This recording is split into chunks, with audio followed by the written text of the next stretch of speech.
kasagaran magod akong saksihan labi na aning na mga namatay na ay vigil. Kasagaran ang mga anhi mga gulang-gulang no. Kasagaran yun mga gulang-gulang.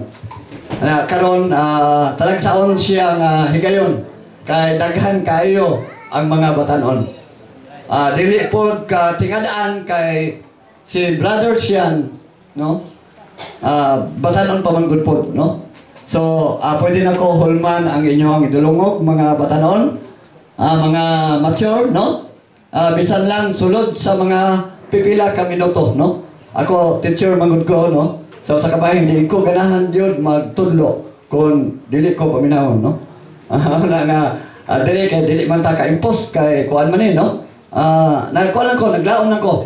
Nag-request ko nga kung mahimo no, maminaw ta kadyot no. Atong buksan ang atong espiritu uban sa matinuohon o mahinugsulon nga kasing-kasing. Salamat sa Ginoo mga edisyon sa ganihan isgutan nga kuan man gud no mubo ra gyud ang atong kinabuhi. Na mukuan ko maigsoon kay mabasa lang ko og ana man goy bersikulo kaning na kuan nako no. Salmo 90:12. Ingon diri, teach us then to number our days.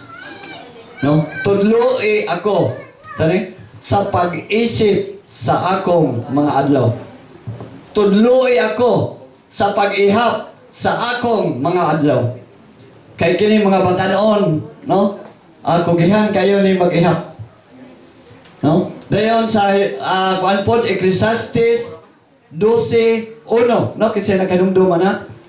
Remember your Creator in the days of your youth. Amen. Now, remember your Creator. Kano sa nato hinumduman ang atong magbubuhat? Kinahanglan pa bata nga magpaabot nga mo edad tag 20 anyos, mo edad tag 30 anyos, 40 anyos, 50 anyos, 70 anyos, mga igsoon, mga higala, mga batanon, no? Ang Biblia nagsulti nato nga hinumduman nato ang atong Dios sa adlaw sa atong pagkabatanon. Ang paghinumdum sa atong Dios, di na ta magpaabot nga matigulang pa ta. Oh, di na ta magpaabot nga 11 hour na, no? Di na ko babala kinahanglan makorinta ko, mag-alagad ko sa akong Dios. No? Di na ko babala kinahanglan 50 ko. Di ako magsugod kuntat sa Dios. Di na ko idedicate ang akong kinabuhi para maggamit ko sa glamiton sa Dios. Mga igsoon, bugat ni nga butang, no? Ang pinakamaayo nga panahon, ngayon duman nato, ang ato ang magbubuhat, mao ang atong pagkabatanon. Dili unta masayang ang atong panahon, samtang batanon pa ta. Dili unta maulahi ang ato ang pagsugod. Unsa man ning paghinumdum sa Dios? Kanang maingon na taan na amay Dios. Akabalo man ko kinsay Dios. Madomingo moadto man ko simbahan. Is that the way to remember our God, our Creator God? Mga igsoon, ang paghinumdum sa atong magbubuhat mas lalong paana mga igsoon.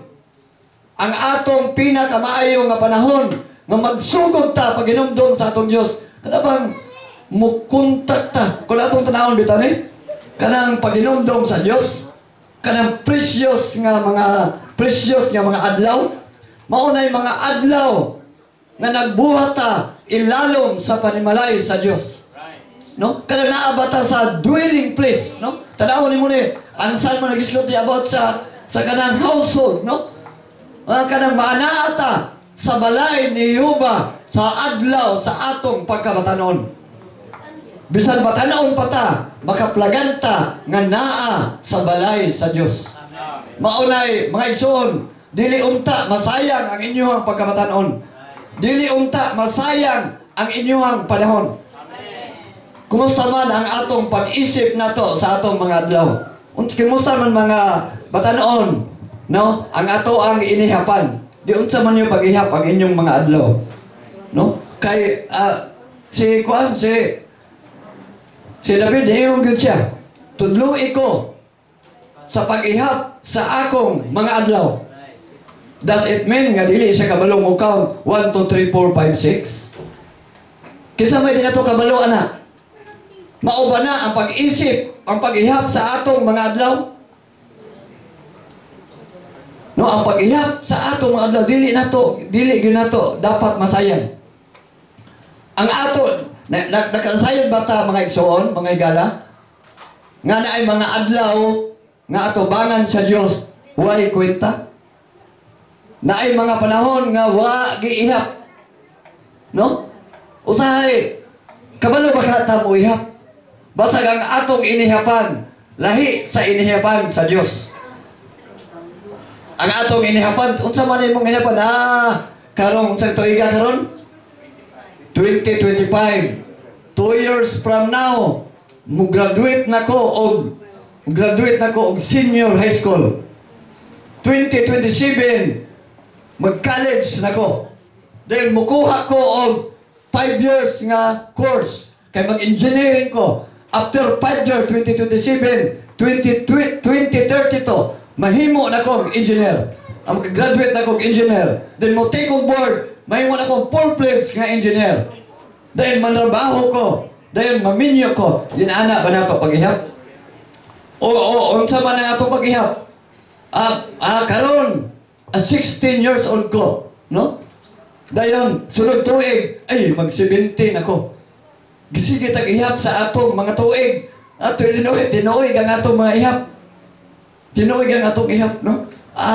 Ihap na to, base sa panahon. Inana ba ang atong inihapan? Si David, may iyong siya, ubos, lalong, sa kaalam sa Ginoo. Ginoo, tudloi ko sa pag-ihap sa akong mga adlaw. Ang inidili ni siya, inana nga inihapan.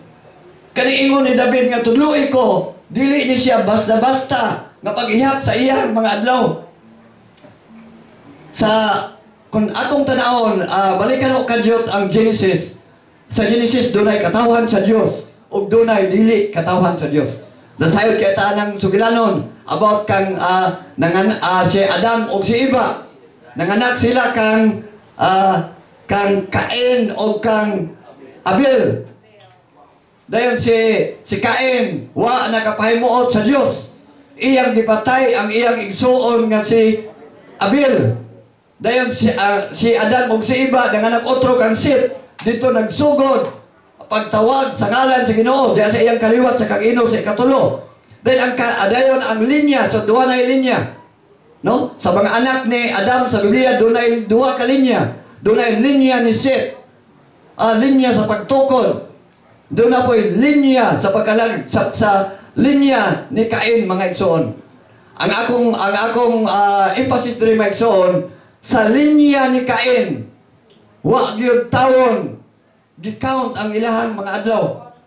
Namatay na lang sila. Wa gyud isguti pala ang ilahang edad. Pero sa matag kanang kaliwat ni Seth, din na si Seth nanganak si Seth, diskutan dayon pila ang iyang edad. Then before gisgitan ang iyang edad, before siya namatay, nanganak siya dahil namatay siya. Dahil ang iya na pong gipanganak, gisgutan na po ang edad. Dayon, nanganak na po, namatay na po. Then, gisgutan na po ang edad. So, akong ipakita diri nga sa duha ka linya, between sa linya ni Cain o sa linya ni Seth. Ang linya ni Sitra, ang bililhon nga mga adlaw. Ang linya ni Sitra, ang mga nga giihap, ang ilahang mga adlaw, mga igsoon. Sa atong kinabuhi, dili tanang adlaw nato ang giihap, no? Dili tanang adlaw nato giihap. Basig na sayang ang atong mga adlaw. Mulabay na ato pagkabatanon, liwa na ito'y kwentada. Uy, kita gulang-gulang na. Pila na may edad nato? 40, 50. Pila ka-adlaw ato ang giihap sa Dios. Basig imuhan ang inihapan, ang 40 na ang akong edad. Sa imong pagka-40, pila ka-adlaw nimo? Pila ka-adlaw ato ang giihap sa Dios. Ang kwentada sa Dios. Mga igsoon, ang mga adlaw nga wa nato gigasto diha sa panimalay sa Dios sa pagkatinod wa gyoy kwenta atubangan sa Dios. wa na siya ihapa mga igsoon. Busa mangandoy yung tata nga dili masayang ang atong panahon, no? Dili pa man mabatanon ta, mga tigulang ta. Nga dili masayang ang atong nabilin nga mga adlaw. Gastuhon nato diha sulod sa panimalay sa Dios. Salamat sa Ginoo mga igsoon. Mausab unta ang ato ang perspective. Ginoo, maduol ta sa Ginoo mag-ampo ta. Ginoo, salamat sa bag-o nga adlaw. Inaot nga kini nga adlaw ma-record, ma-count nimo Ginoo. Tudloi ko sa pag-isip sa akong mga adlaw. Tudloi ko nga kining adlaw magasto nako alang sa imong pamatigayon. Kanus-a man ta magsugod ang pinakamaayo nga panahon, ang panahon sa atong pagkamatanon. Sa dili pa moabot ang dautan nga mga adlaw. Sa maning dautan nga mga adlaw dire, kung atong tanawon, mao ni ang adlaw nga nahimo na kang tiguang, no? Na kay gusto himuon. Nga naman gapaulay-ulay magol. Kana bang kumpiyansa, no? Main na lang pod, no? Bisan sa ulay panahon, makamatikod ta. Pero ang pinakamaayo ginunta nga panahon kanang sa adlaw sa atong pagkabatanon. Busa mga batanon, no? Mao ni ang the best time for us to receive the Lord. Ganihan matawag ta sa ngalan sa Ginoo. Ang Roma 10:13 nagsulti na to. And if we can peace with our mouth, Jesus is Lord, and believe in our heart that He is that He is raised from the dead, we shall be saved. Kung musugi daw ta sa atong baba nga si Jesus mao ang Ginoo. Kung miingon ta nga si Jesus mao ang Ginoo sa atong baba. Ato ba i-open ang ato ang mouth. Ganyan di ba i-open ta? No? Misugid ta o Ginoong Jesus. We acknowledge that the Lord Jesus is our Lord. No? We open our mouth. That is, no? If we confess with our mouth, Jesus is Lord, and believe in our heart that God has raised Him from the dead, we shall be saved. Mga igsoon, ang pagtawag dahil nato sa ngalan sa Ginoo, inubanan sa atong matinuohon nga kasing-kasing. Magluwas nato mga igsoon. Hinatunta nga katong gitawag ganiha, dunay pagtuo sa ilang kasing-kasing aron ang Dios makatandog niya mga igsoon. Kung matandog siya sa Dios, makasugod na dayon ang iyang relasyon diha sa Dios. Sa adlaw sa iyang pagkamatanon na establish ang iyang relasyon, no? Na tao siya pag-usab. Nakabaton siya sa kinabuhi sa Dios nga naman. Duna may pagtuo ang iyang kasing-kasing. So duna na nagsugod na pagkwenta ang imuhang mga adlaw. Salamat sa Ginoo mga igsoon. Hinaot nga mapatikan tagam bisang minuto lang minuto, gamay lang nga panahon na mahimduman nato nga ang atong panahon karon sa adlaw sa atong pagkabatanon is the best time to contact the Lord. This is the best time to draw ourselves to the Lord. By what? By prayer, no? By singing the hymns, by pre-reading, by enjoying the Word of God, the Bible. Mga batanon, gabasa bata o Biblia? Basig, nabisi na kahit pagtulog. Of course, dili dautan. Maayo nga butang nang magtuon ta kay may estudyante guta. Sa to pagkabalo, mabagsak ta, watay pangimatuon, no? Kinahanglan magtuon guta mga estudyante guta. Pero sa usa pod kabahin, no? Naamang pud tay lain nga kinabuhi.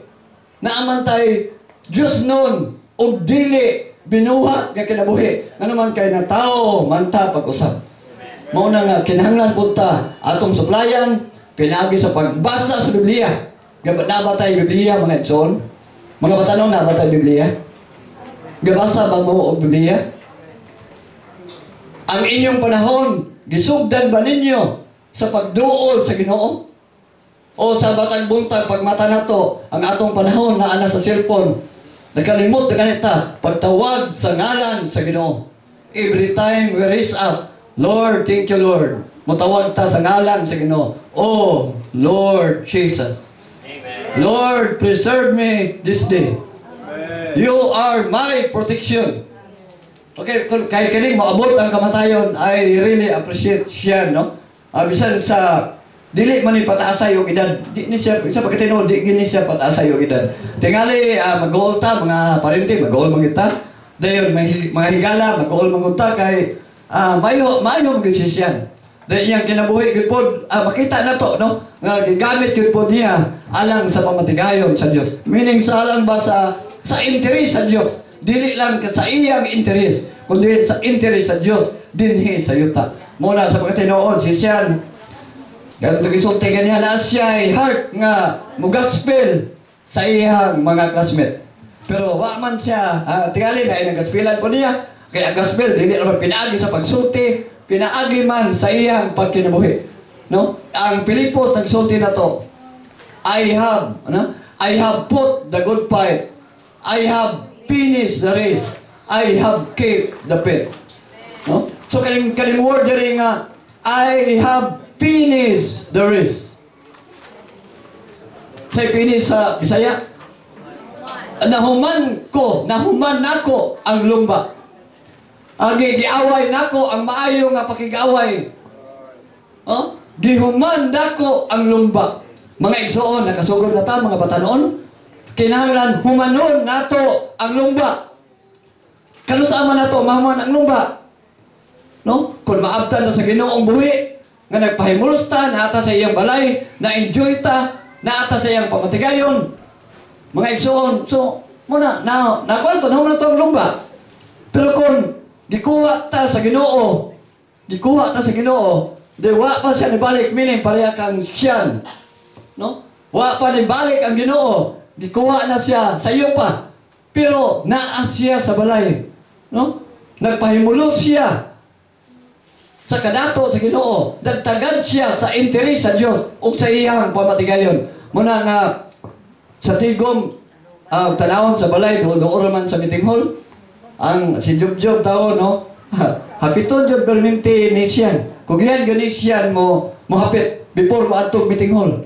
No? So naagid siya kuan ba na sa. So bisan inaana siya, mubo ang iyang kinabuhi. Pero akong tanawon nahuman niya ang lumba. Ganun, kay wala siya nagpasagad.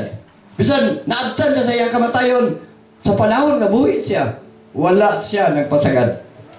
Bililhon sa mata sa Diyos ang kamatayon sa iyang mga balaan. Yes, mag-uulta, apan atubangan sa Diyos, usanin siya ka-precious nga butang mga igsoon. Mag-uulta ang mga pamilya, kay nawadaan ta, o minahal sa kinabuhi, pisikal, pero makomporta. Kaya ang iyang kamatayon, bililhon atubangan sa Diyos. Nakadawat na sa Diyos, nahiluna na siya mga igsoon. Ang atua nga kita na po, no? Hinaot nga mahuman yun nato ang lumba nga naata gadagan sa linya mga igsoon. Ang Diyos, ang grasya sa Diyos, magapreserba na to sa tibuok nga adlaw sa atong kinabuhi. Dalay ko na ang Diyos mga igsoon.